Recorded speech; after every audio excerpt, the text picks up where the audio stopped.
Hello, starseeds and magical friends, and welcome to the Truth, Beauty, Freedom, and Love Show. And I have my beautiful friend Joanne back with me today, and we are going to be discussing stories as far as the frequencies come through the ether and having a conversation about it. It's been a while since we last talked. And Joanne's a writer. I know that you sometimes say like thwarted writer. I would say thwarted. You're a writer. Yes. You're a word connoisseur, a weaver, all of those good things. Love stories. Yes, definitely. And we are going to synthesize our conversation today around sci-fi or science fiction, even fiction in general, I'd say, because I keep on forgetting this quote. And before I came online with you, I was on my TikTok live being like, I'm interviewing my friend Joanne. We're going to talk about science fiction, because a lot of people on my lives are actually, I would say, like, because I love comic books so much, it's of that time as well, like in the 70s, right? So just to ground everyone in time space, I was born in the 80s. So like, why do I care about the 70s? because it was just before your hand can almost touch it. Yes, exactly. And there's parts of the residue of it that bleed into your childhood. Okay. Yeah, no, exactly. Yeah. But right now, I am currently obsessed with watching Space 1999, starring Martin Landau and Barbara Bain. Yes. And Martin Landau has also been in things like the X-Files. Yes, right. He was in that film with Johnny Depp. Which was that? Come on, Joanne. I know. He plays. It's a film with he plays a famous director. I'm going to check for that. Please. Johnny Depp? Yes, I believe it's a film and with Johnny Martin Depp. Landau. Yes, but Martin Landau plays a director. And it's I guess he's very, very old. Oh. Martin. Is it based, I think it's actually based on someone. Ed Wood? That's it. Ed Wood? Yes. You know, I haven't watched that movie. No, I've only seen pieces of it. I've only heard of it. And it's supposed to be very, very important. One of those films that you're supposed to see. You're supposed to watch that. I think it was one of Martin Landau's last films before he passed on. Yes, that's right. Yeah. So it's crazy too, because in science fiction, in me watching this, because I'm working on the Dragon Warriors and creating a new myth and stories and all that. And so it's just been fun to kind of look at how because it's Space 1999. Yes. It's based on the idea that I think it's February 13th, 1999, explosion. And then the moon breaks out of Earth's orbit and starts just floating around space. And so the whole idea is that they're looking for a new place to live. Yes. Right? And so they encounter different aliens that all speak English, but yes, or it would be that international translator, something like that. But some of the episodes though in science fiction do a lot to question things about the human condition. Yes, and things like that. So as far as it comes to Space 1999, Joanne, did you watch Space 1999? I did watch it. Yes, I did watch it. I only remember little bits and pockets of it. Can you tell me what you remember if you were to reach into your I remember the ship. I remember how it looked. Yes, I remember Martin Landau. I remember Ms. Bain. I can never remember the doctor's name, but I can remember what he looks like. Victor. Yes. His name was Victor or something. Yeah, so I can remember the visuals. Yes. And then there's the one episode that we talked about where it's the weird. They're all little kind of but these are blobby creatures. I love that one. Actually, that one, I think that we should do a little watching of it, because it reminds me of They Live. And have you seen the movie They Live? No. Oh, with I'm a totally terrified person now, and so if I think that there's anything that's excessively violent or it's going to get under my skin in a way that's going to live in my head, I don't watch. You know what? That's a smart thing to actually. So there's to know that about yourself. What's the film with? I'll know little bits of it. The punk cat watched it. It's by Jordan Peele. Is it This Is Us? The one where there's the mirrored land. Oh, I guess, and it's a family, and they look into the mirror at the fun house, and then the girls get doppelganger or something. Yes, and the girls get switched. And that freaks me out though. Yes, but it's that same thing. I don't need that in my head. I know. I need those. Yeah. Well, I mean, that's the power of science fiction, yes. Or actually any fiction, because people talk about fiction all the time, and there's that quote. I don't know where this is from, so I'm just going to riff on it. Where there are politicians who go up there and they'll have like a nugget of truth and then just spew lies. Yes. Whereas you have artists who like, it's a lie, Yes. but you're telling the truth. Yes. So that's what I see a lot of with science fiction. Like even Star Trek, like I wasn't a big Star Trek person. Okay. Yeah, I wasn't, right? Like But 1999 was the one that captured you. I don't know why. Interesting. I don't get it. Now, what about the more recent ones? What about things like Babylon 5 or Stargate? Stargate, yes. No, Babylon 5. Not Babylon 5, yeah. Okay, see, I enjoyed Babylon 5. Okay, tell me about Babylon 5. I'm not familiar. Well, same thing. Only vague things. I remember that there was a ship. I remember that they were, I guess it would have been like not necessarily quite like a federation, but they had other dynamic aliens that they were dealing with. And I remember there was one that I guess was celestial that you couldn't see, and it was encased. It had like a man-made covering because you couldn't actually look upon it. And I remember there were, I think there were more human characters as Humanoid? well. Yeah. No, but also human emotions and expressions. Oh, I get what you're saying. So you could have aliens, but they were things that we could relate to in terms of sadness and joy and avarice and all those things. What was the premise of Babylon 5? They were I love that. Which is like I remember Babylon 5. I remember watching it. I remember some of the captains. I believe in the end, Kevin Sorbo may have been a captain. I remember Kevin Sorbo. There was another really important captain. Kevin Sorbo was like a big part of it. Was it Bruce Boxleitner was a captain as well? There were a few really important captains, and there may be at least 3 or 4. So that brings it back to like I like the idea of the metaphor of a ship, right? Because I was talking to my friend Arthi about characters who inspired us, and like our number 3s were Captain America for her, and Captain Planet for me. I say I don't know Captain Planet, but I really like the Captain, and the punk really makes fun of me because I like the Captain. Really? Yes. Why? I think that he's got like good old fashioned values. He's wholesome, and he's like a 90-year-old man in like a 30-year-old body, which is why I like him, and I also like the actor because I think the actor takes. Oh, I love. Right? He does a beautiful job of holding that mantle.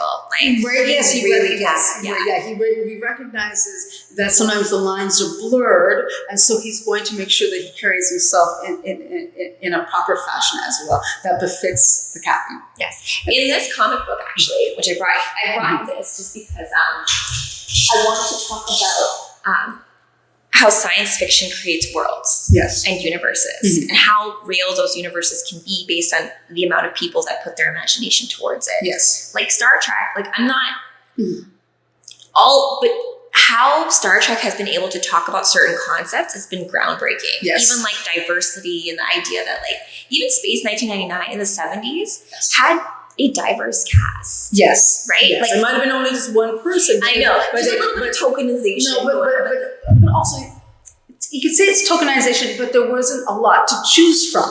And you weren't going to be brave enough to say, can you just give me a whole bunch of, you couldn't do that open casting call and say, whoever you are, if you felt like acting, please come in and we want you to audition. That would have happened and that's true. Right? And broadcasters wouldn't have done that. That was not a big, so you've been trying to find established actors or people who knew how to work that way and who knew the sets and so forth. So I can understand why it would have been one of each. And I think also too, the way they talk, because I've been watching like Space 1999, like how they made it and stuff.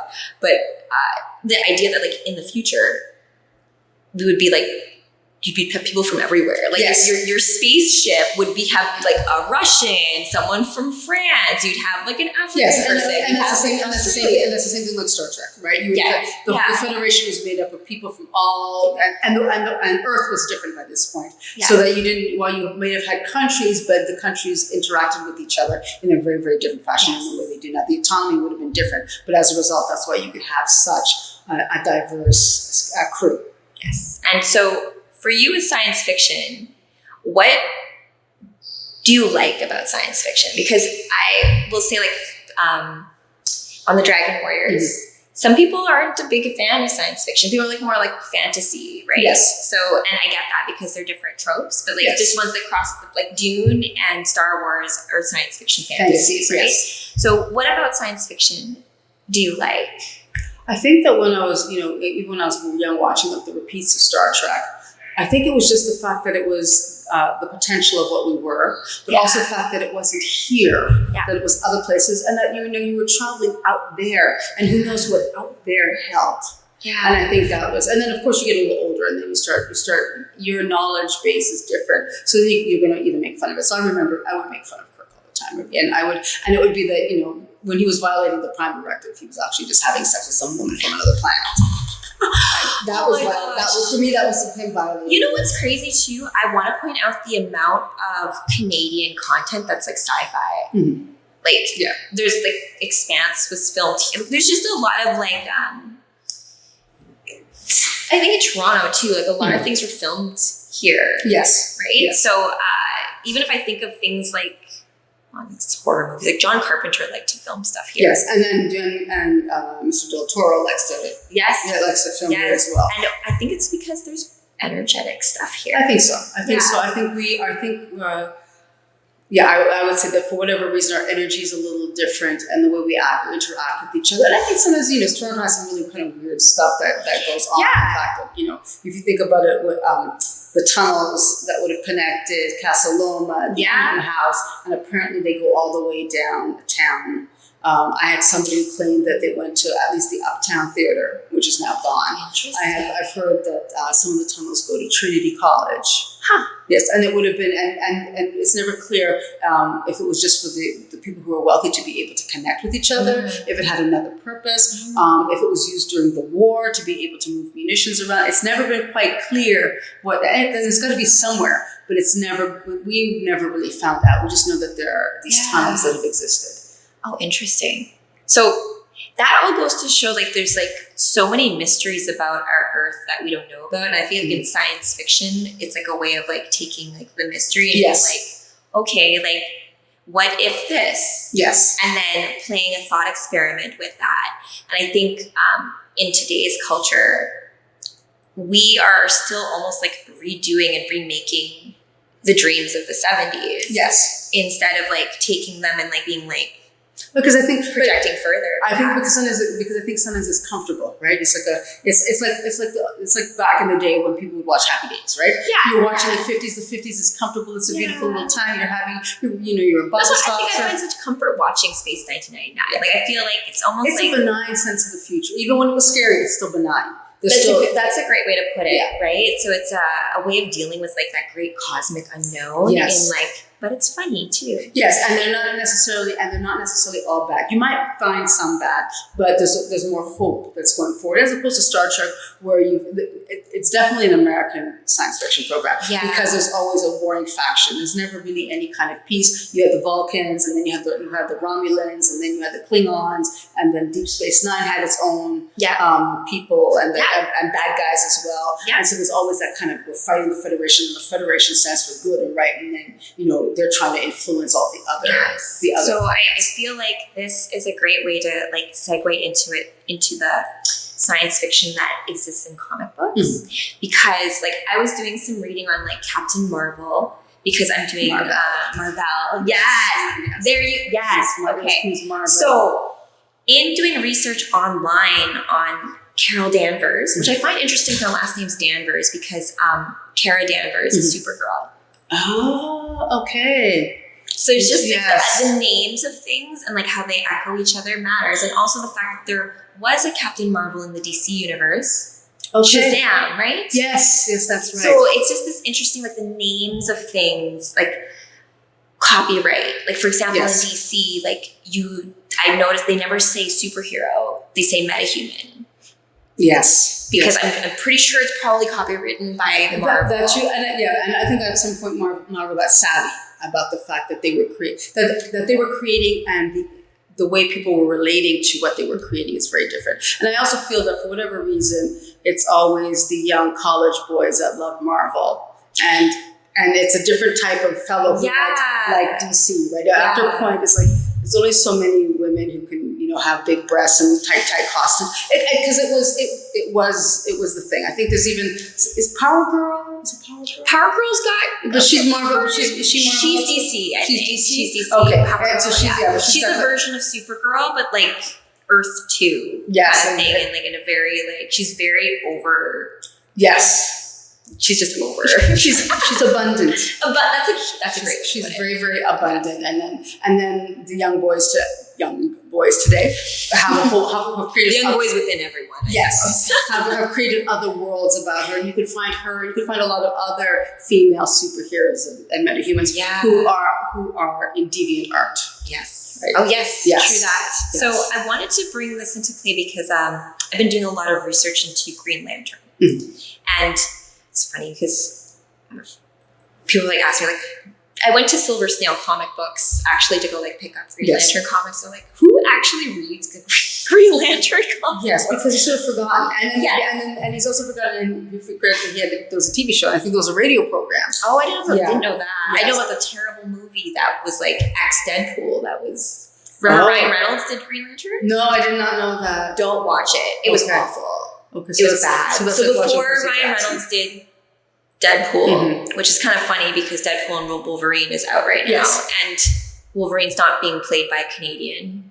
No, but it's fine. Hugh Jackman's a perfect Wolverine. Yes, and I think people are ready to let go of Hugh Jackman's Wolverine. No, I don't think he's so. He's going to have to look really bad until that happens, right? Or he's going to have to be really angry at that character.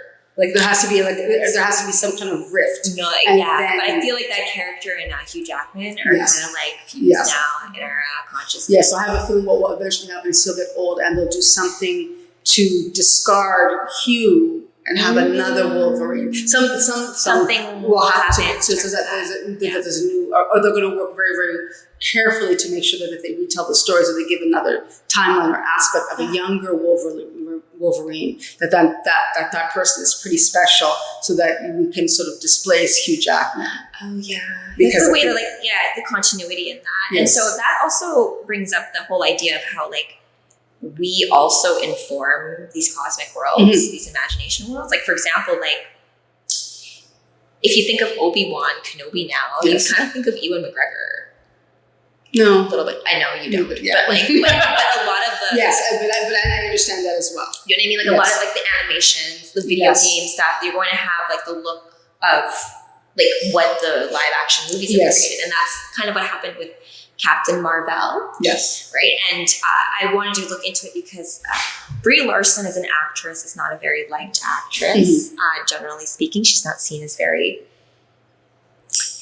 She said some things about her co-stars and stuff, and apparently, that kind of stuff. I just find that her energy, when I have seen her, she's not as fluid. Does that make sense? I find her a little stiffer.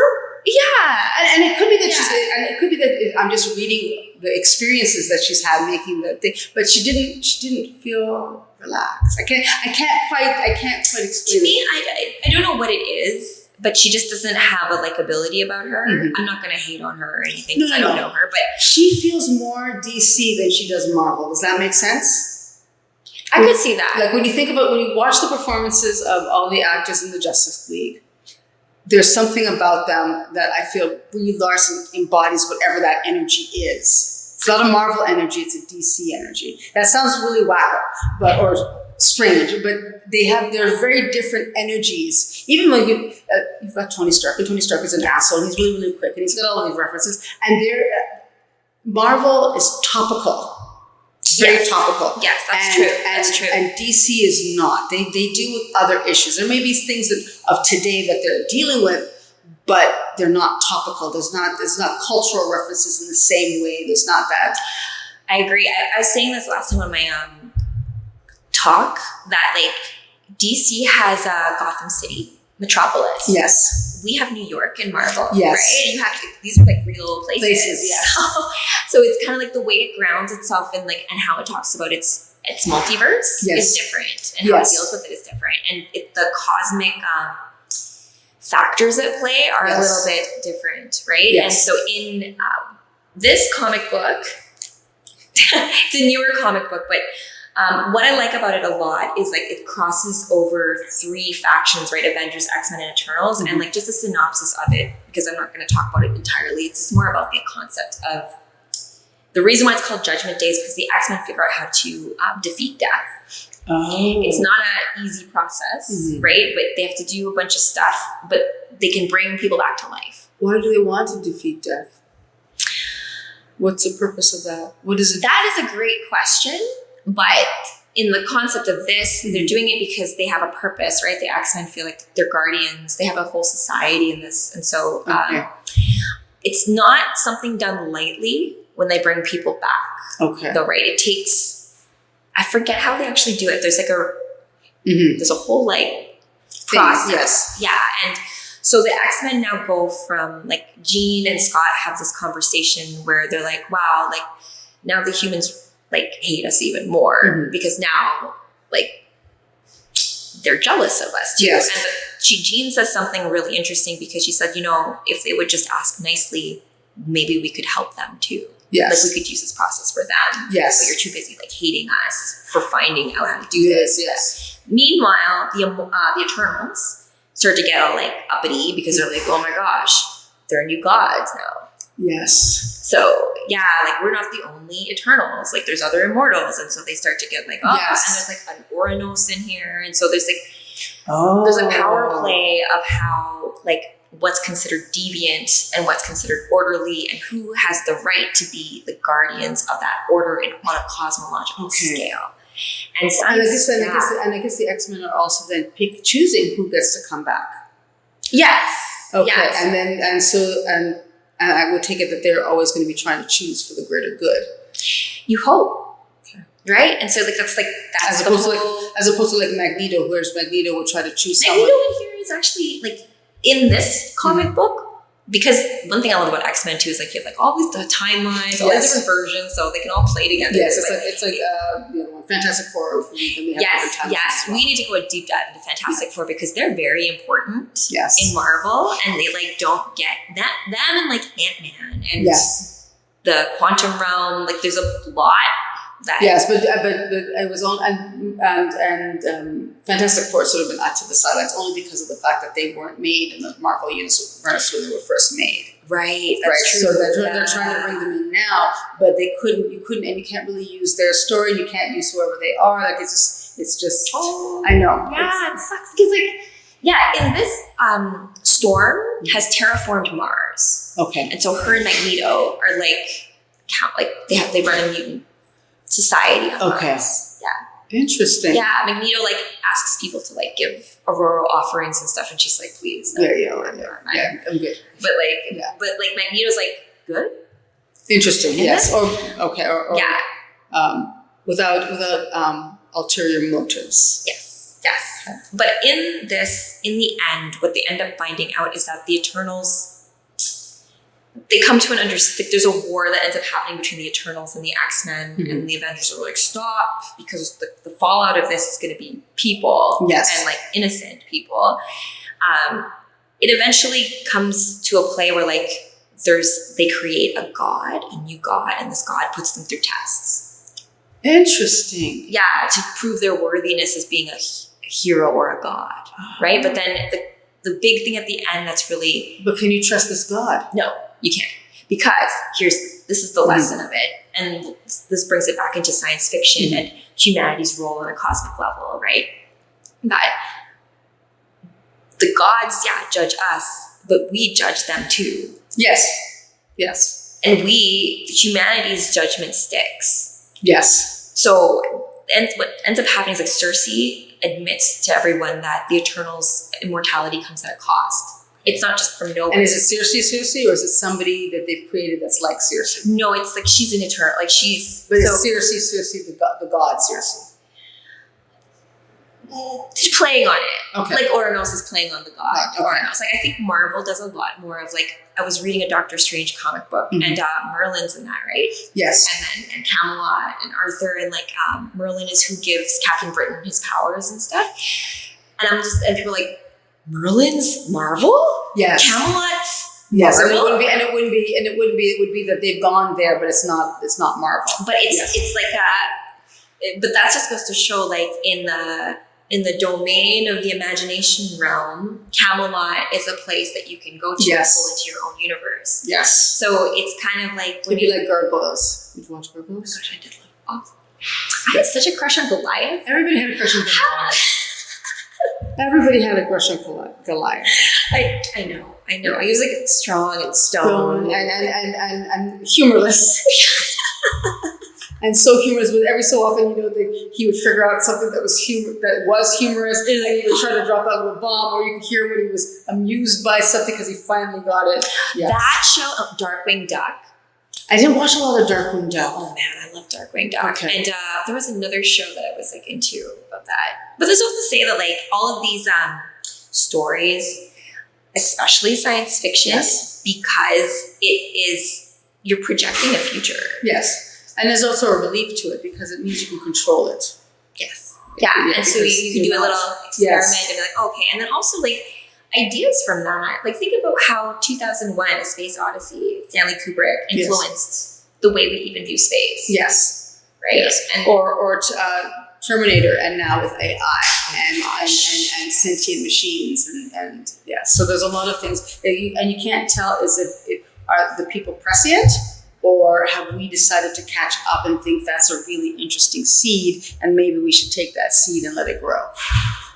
Ooh, yeah. Actually, that's a great way to kind of like bring this conversation to a close because of the AI stuff. Because I think that's a big topic, right? Especially being a writer, right? Chat GPT. Yes, and then are you going to use it? Or are you going to use it? But like that's what I feel like everyone is. If you're a creator, if you're an artist in any kind of form, and I think everyone's an artist, so everyone has to make that decision as to how much I think you're going to outsource. Yes. Of your work. Yes. And when do you lose?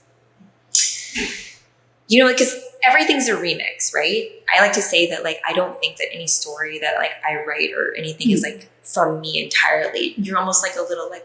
You're like poking up into that. Yes. It's that ether thing again, and you're at a conduit, and you might stumble upon something, or you might find it's like God's behaving badly, or Percy Jackson, where they've taken these original stories and then they've updated them and they've put them in our context so we can have a better understanding or a better connection with them, but it's still from something else. Yeah, because you have like archetypal characters, right? Or like when I look at astrology, right? When I look at the planetary rulers, you're looking at these like forces. You're talking about like.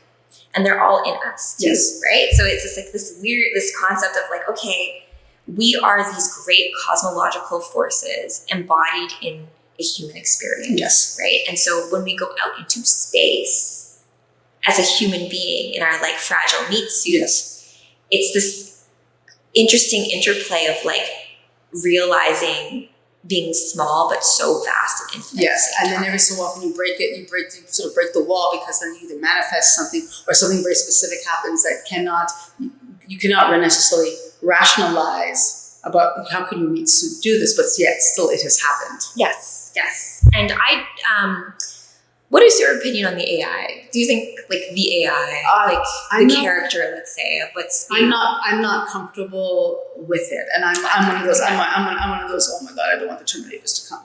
Like Scott, we all saw what happened. Like I've been doing my Sarah Connor like exercises. Yes, and it's like where am I going to get the bunker? Where am I going to get the weapons and all of those things? Yeah, so I'm not comfortable with it, but it's also because it's not. We're feeding it, but it's not us. Right? I can't quite explain the discomfort of knowing that I'm giving it information and this computer is figuring out an algorithm and figuring out how to repeat it. It's like the hands. When people talk about AI creating images, it can't do hands. Yeah. And right? Yes. It's sad too, because like I see a lot of musicians, a lot of creators where like instead of maybe collaborating with other creators, you're just getting the AI to do it. Yes. Right? And this musician, DJ, he actually did a song called Human that I did the go-go dance to. And later on, he came with this other song with this music video with this AI girl dancing. But her hands were all hidden by scarves. Because you can't do hands, can't do... It's like when you're watching the plants dance. Sometimes you'll see plants dance, or you'll see something else that has a somewhat human shape, but it's not. So it might be smoke, or it's mist, or it's plants. Because your consciousness is what fills in the gaps to make it pass, right? Yes. And so I think we need to also realize like that's how things get activated. Like when you read this comic book, like nothing's going to compare to the images that I'm able to visualize in my head of this happening, being embodied, right? And so that's the AI can't do that, but the more that we give it, the more that it has to use, and the more that we lose ourselves. It's like I watched on Instagram. It's probably on TikTok as well. You're watching people who have created AI images where someone is dancing, but they're other people's faces, and you see, and you'll see all the very weird, and you'll see dead eyes. Yes, and you'll see. I think today I saw Joe Biden dancing beside Donald Trump, right? And they were, the jeans and the t-shirts or whatever it was, and they were ridiculous. And sometimes you can see when the image is not quite, or it melds, or something else happens. But it's like, but then what happens when you really want to film and it's going to be a romance? And wouldn't it be lovely if you could put Ryan Reynolds with Audrey Hepburn? And you can do that. Yes. Right? You can have AI look at all of her films, all of her interviews, everything, and then craft. Yeah. An Audrey Hepburn. And there's going to be a period of time where nobody has any claim on it. And is that progress? Or is that stealing? That's stealing. Yeah. See, but you know what I mean? But and it's a really fine line too. Yes. And when you were just talking about that, because that's a fun thought experiment, right? Ryan Reynolds being with Audrey Hepburn, and what kind of conversation would they have? But what we could do, this is what I love about it, right? Because you can put on that character, right? And then it's almost like what we could do with our art now, like theater, improv, is that someone could act as Ryan Reynolds and someone acts as Audrey Hepburn. Yes. And you imagine what a conversation would look like between we have major productions, and we have things on Broadway that have done that have tried to recreate a moment. Yes, because in the striving for that, in that imperfection of what that is the magic. Yes. Because you get something out of that it's just all too perfect with AI. You're just gonna it's Frankensteining. It's just taking the actual thing, smushing them together, as opposed to having that spark. Now, where are we at? Could we go back to Terminator? Yes. They become sentient and they have the spark. That's like Jurassic Park. Yeah. Right. You have that little girl. But how come we don't get R2D2? Pardon me? How do we just get R2D2 instead? Well, because R2D2 is a robot. That's true. Not an AI. Yes, it's not. Fair enough. Yes. The distinction. And it's crazy too. Terminator brings up a lot of when you talk about time. Mm-hmm. I think I talked about this a few last time about anchor points in time. Yes. And how timelines branch out forward, but then there's some events that always happen. Yes. Right? In Terminator, they try to go back. Yes. Stop Skynet from happening, but then in the midst of doing that, they get the hand that makes the Terminator. And so they never would have it would have never. And you've got that paradox, right? So then So you cause the future affects the past more than we think because time's not linear. Right? Yes. So I think that's also maybe in the original Planet of the Apes that happens. Yes. You got it exactly. So in there, it's almost like you can't look at it directly too much, and that's why science fiction is so beautiful, because you can have these fantastical stories, live these out through characters going through things, and then it reveals a truth about the cosmos, and then a key to you figuring something that you need to figure out in your own life. Yes, and that would have been the same thing as mythology, right? When you were looking 100%, when you were looking at original mythology, it would have been stories for us to be able to sort of flesh things out and understand things, and then possibly have that philosophical discourse about it, because you're trying to figure out where these things fit and how they fit in the Greeks, of course. And philosophy came from it, science came from it, and the arts came from it, from this one moment. But no, I love that. That's a beautiful way to kind of wrap up the conversation, Joanne. So I want you to tell all the viewers in terms of writing style, writing wise, where they can find you, or hopefully they would be able to find me on Substack, and it's called Oldie But a Newbie, and they're some weird random posts where I'm just worrying about the fact that I have no idea what I'm doing, but I have discovered that I think you're not alone, Joanne. No, I'm not alone. But then I discovered her name. It was another Substacker. Her name is Ashe or Ash, Ashe, and she was taught. She made a note about how you can use notes and you can have that freedom. And then I was like, yeah, I can use notes. I don't have to. I could look at the Substack and I look at this newsletter and become overwhelmed. But I could wake up at 2:00 in the morning and post some random shit on a note, and we would love to hear all of that. Right. And then it's fine. So I think this morning I posted a note, and it was a weird note, and it started. You wake up in the middle of the night, you do those weird kind of deep dives, and so eventually I deep dive. The best stuff comes to me at like between 2 and 3 in the morning. Yes. 3 or 4 in the morning. Yeah. Yes. It was. Yeah. I know what it was. It was. When you go and you're going to look, you can explore. I was trying to find some account, and the Explore page came up. And it was a new romantic. You can see the little square with the band. It was like a new romantic band. And I'm like, I don't remember anything like this. So I clicked on it, and it was Hugh Grant when he was much younger. And he's got the ruffles and the things, and they're singing an 80s kind of poppy new romantic song. And I'm like, so I go into the comments, and apparently it was a film. And so I guess it was a film, and it was about the characters of whatever.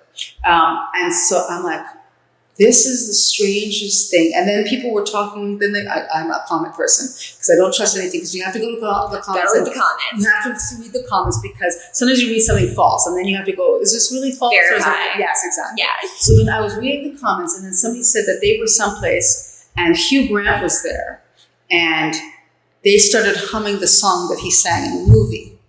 And apparently he went, seriously? And then the questions were like, were you just happen to be humming it, or did you do it on purpose? And the person was like, of course I did it on purpose. And then they were talking about how his demeanor.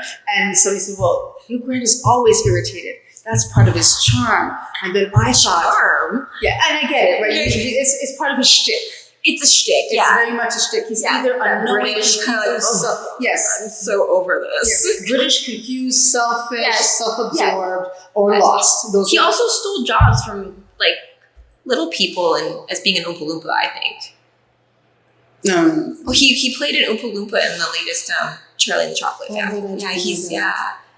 Hugh Grant's an Oompa Loompa? Yeah, that's weird. Yeah, that's very strange. But I will in the replay. We'll put a little image. Okay, I was like, I have to look this up. So then I was like, well, there's a thing about Hugh Grant being always irritated. And I'm like, he's pretty much. He is. Yeah, that's what he does. Part of his character. And then I thought, well, wouldn't it be great if I could have like an Olympic event where it's an irritation off or a face off between Hugh Grant and Richard E. Grant, because Richard E. Grant is also always snobbish, irritated, condescending. So like a irritation off event. Exactly, right. And it could be about the sneer. It could be like a superiority. You know what, Joanne? I could make that happen in editing. See, I would. You know what I mean? Yes. Because you don't have to even have. You just take all the times that Hugh Grant acts all snarky. Yes. And then just take all the times. Who's the next guy? Richard E. Grant. I'm not. Oh wait. Yes, he was in Pret-a-Porter, and he was the snobbish British fellow. And then we find out that he has a thing with Forrest Whitaker. Okay. Yes. Okay. And he was and I've not seen this film, but apparently one of his first films was something called With Nail and I. And Richard E. Grant has a very, very interesting history as well. And I believe he wears 2 watches. And I think one is one of his father's watch, and I think he wears the watch with the time in his father's head. Like he's very interesting. Oh, very interesting. That's something to look into as well. And then he also has it was a weird little British programming. They must have been like 10 minutes long, and it was called Posh Nosh. And he plays this aristocrat who has married a commoner, and she's trying so hard to be like fit in. Yeah. Yes, but they own it's his estate, and they have a cooking show, and they abuse the lettuce. And they rape the corn, and as they make the dishes, so it's all about these things. And then that sounds very British already. And it's very pretentious. And you realize that he's not, for whatever reason, he's married her for convenience, but he doesn't. And he loves his dogs, and she's always trying to please him, and she knows that his family doesn't like him. But then the food that they create is always ridiculous. It's not. It's like, I might have, no, but that one thing makes it off, and I'm not going to eat that thing. But the fact that he is so condescending and sneering. And then you find out who his possible object of his affections would be. And the person who is the object of his affections is a very, very important actor now. But it was really interesting to see that person in that because I want you to go. Oh my God, I'm gonna watch it. Yeah. Oh my gosh, that's it so used to funny. be on PBS, so I discovered that the PBS sometimes would plug it in between programs. Okay. And then You always have the most like interesting random facts about people. And I'm just like, whoa. And like that though that's a thing. Mm-hmm. That's my thing. That's a thing. But like also the fact you told me it and then now we've like created like a little like yes, so, and then you have to find that, but then you have to look at, and they're both grants, and I don't know if they're related or not, but they're both grants. Oh my gosh, there's something there, and you know what? Next time we have you on, we're going to do a little bit more of a roundtable probably here, and I think we're going to do a bit more of like was it 7 Degrees of Kevin Bacon? Yes. I like to call it, me and Kevin are calling it like the esoteric movie review, where you take people who, like for example, Rupert. Are you familiar with the actor Rupert Sewell? No, I know the name, but I don't know. So he was in Man in the High Castle, as well as... I also live under a rock. No, you don't. Very well furnished, nice rock. There's some things was like, I don't know what that is. So, anyways, he's in Dark City, but like, and in a lot of Philip K. Dick kind of like. Oh, okay. Yeah, so it's just like these different actors. Who else is like that? Like, I can't think of any off the top of my head right now, but even Martin Landau. Yes. The fact that they used him in X-Files was not an accident. Yes. No. Right? Yes. It's a callback to like he's a spaceman. Yes. Of course we have there's that knowing. Yes, and in a universe like you're also this. And Martin Landau and Barbara Bain's daughter was actually in Buffy the Vampire Slayer. Oh. Yes. Yeah. So just an interesting way. And she's actually talked about how both her parents were complete narcissists. Really? Yes. Yeah. Wow. That's a whole separate thing to talk about. Right? Okay, so now I'm gonna have to do the Wikipedia. Yeah, because the thing is that like we attach and like I'll leave it with this, where because of social media, because of like IMDb, we know so much about these actors that hold these characters' mantles, right? And so sometimes I think it can influence. Like Brie Larson, for a reason, seems unlikable. So like that influenced like the way I look at Captain Marvel. Yes. But in looking at Captain Marvel, Marvel, you realize that she's like half Kree, half alien, and half human. And this idea of like walking two worlds, I resonate with. And so there's more to that character that I can kind of like look at. Yes, I think beyond like me being like, oh, that character's annoying. Yes, and I think in the original comic books, as my dad had, I think 1 or 2 issues. I keep remembering because it was still male. Marvel was still Male. The original Captain Marvel was male, and like he was fully alien. Yes, and he was being judged. He liked the humans too much. Yes, and then his people were like, this is a problem, and you can't do that. And then I remember that, and then I think he had to decide whether or not he was going to go back to his people or stay on Earth, and that was his choice, and that's how he became Captain Marvel. Yes, you got it. Yes, and like the Kree in the Marvel universe is a whole thing to kind of like look at as well, and because it's how all science fiction deal with like these different races, right, from different planets, and like what would those relations look like? Yes, right? Exactly, and it's not as simple, and it's not necessarily as simple as just being humanoid. Exactly. Yes. Yeah, and then also like bearing in mind too that like human beings as well are a galactic species too. Yes, and we need to like. Yeah, I think sometimes we're like, oh, aliens or like Kryptonians. You're like, like Earth's pretty awesome. Yes, and I think that's Captain Jack. Yes, Captain Jack was that creature, human, who we understood was male, but maybe not male, and and liked everything as long as it stirred up the libido. We understood that it didn't matter what it looked like, as long as his libido was active.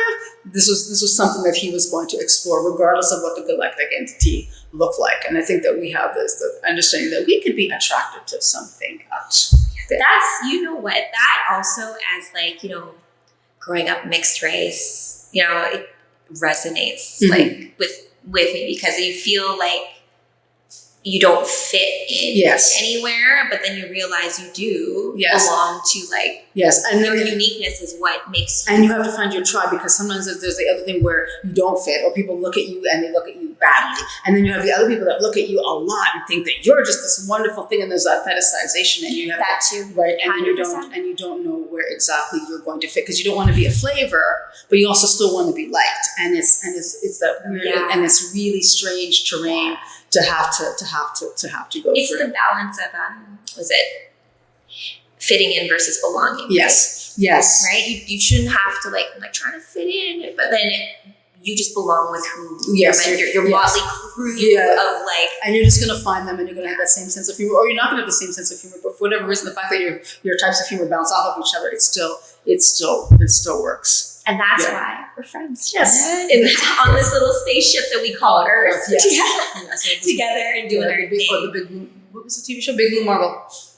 Yeah. So we'll continue this conversation as it comes to let's say like movies and like mapping out different actors and like because the actors, like there's the characters they play, but then those characters that they play also influence their characters. Yes, like Chris Evans. Yeah, exactly. Right. So I now look at Chris Evans way more attractive. Yes. But he was also Johnny Blaze, no? Or Johnny Storm? Yes, he was Johnny Storm. He was in the Fantastic, and he was cocky there. He was very, very cocky, because we have all the Fantastic Four films. Yes. Also, we need to go through that as well. But I will have Joanne on again to talk more stories, right, and writing. And so I will leave all links to all of your Instagram, growing Substack, as well as any other creative endeavors that you're involved with as well. Great. Thanks so much. Okay.